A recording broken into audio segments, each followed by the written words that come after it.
விமானிகளின் கடைசி நிமிட பேச்சுக்களை வைத்து அகமதாபாத் விமான விபத்து எப்படி நிகழ்ந்தது என்ற முடிவுக்கு வரவேண்டாம் என்று மத்திய அரசு கூறியுள்ளது. அகமதாபாத் விமான விபத்து தொடர்பாக முதல் கட்ட விசாரணை அறிக்கையை விமான விபத்து புலனாய்வு அமைப்பு தாக்கல் செய்துள்ளது. அந்த அறிக்கையில் விமான எரிபொருள் விநியோகிக்கும் பொத்தான்கள் இன்ஜின்களுக்கு எரிபொருள் கொண்டு செல்வது நிறுத்தப்பட்டு அவை பின்னர் செயலிழந்து போயிருப்பதாகவும் குறிப்பிடப்பட்டுள்ளது.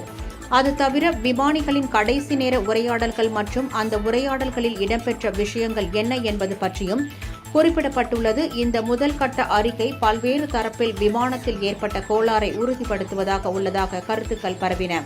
இந்நிலையில் இந்த விசாரணை அறிக்கையை முன்வைத்து விபத்துக்கான காரணம் என்ன என்பதை முடிவு செய்ய வேண்டாம் என மத்திய விமான போக்குவரத்து துறை அமைச்சர் ராம்மோகன் நாயுடு தெரிவித்துள்ளார்.